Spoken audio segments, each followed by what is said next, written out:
Hey guys, welcome to the Wilson home.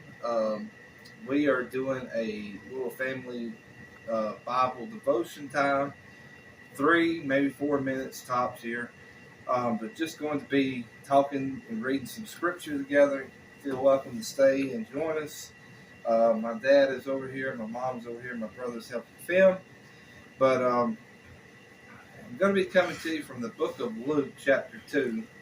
And we were talking earlier a little bit about uh, this in the scriptures, but I'll read a few verses here. And when they found him not, they turned back again to Jerusalem, seeking him.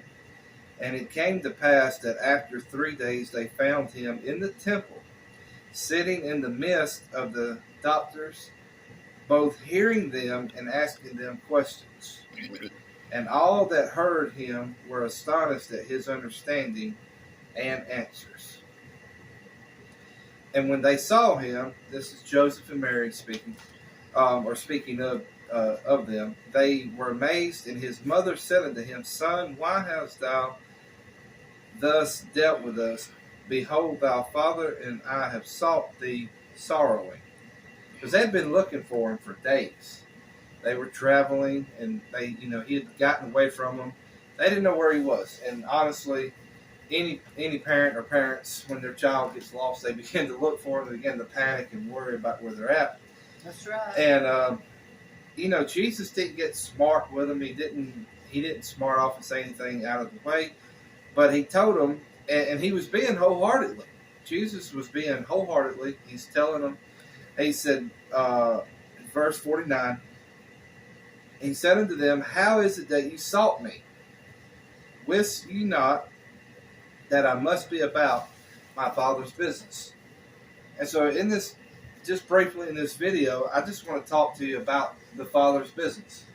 And Jesus taught many times in his earthly ministry. He said, My Father has sent me to what? To seek and save that which is lost.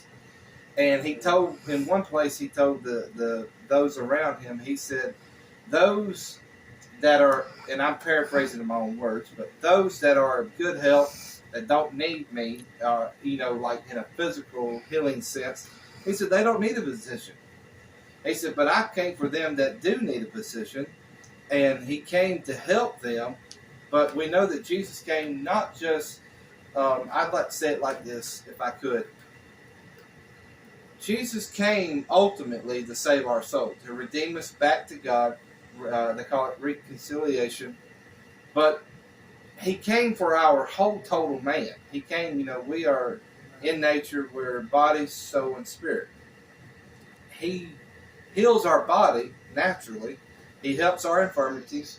But then the scriptures you read, especially like in the book of Luke, and you read in other places where Paul is writing later, you find that Jesus took and he really he came for the whole statue of man, if I can put it that way, everything that we are about.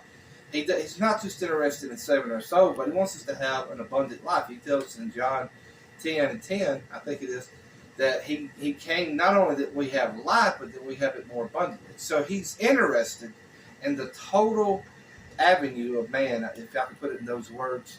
But I just think it's time that we focus, like he did in his earthly ministry. It's time that we focus on the Father's business, and that's helping others get to Jesus, and it's helping others realize that he's interested in helping people. He's interested in saving people, delivering people. You don't have to be hooked on drugs. You don't have to be hooked on the alcohol and the things of this world. You don't have to be hooked on bad relationships or the wrong kind of relationships or, things of that nature. There's so much that he came to do, more than just to save us. He came to help us, and that's the Father's business. The Father's business is getting people to Jesus and letting him change their life. But during this time, we don't have to be called a minister. No, you don't necessarily have to be a minister. Just a born-again Christian to go out and help people and do. Anybody can witness. Anybody can witness. That's right. We're all called to be witnesses or examples to others around us, our community, our home, the world itself, where most everybody's on social media. we can all be a light to God and all. In the church, yes, there's different ones called for different areas. There's different purposes and different, offices and so forth. But as far as being a witness, that's a good point to make. Everybody can share the gospel of Jesus through testimony and through, person-to-person contact. So, you got anything you want to add? No, you're good. All right. Good. But Miles, you have anything you want to add? No, you're good. All right. Well, guys, thank you for watching Devotion Time with the Wilsons. God bless you. We'll talk to you later.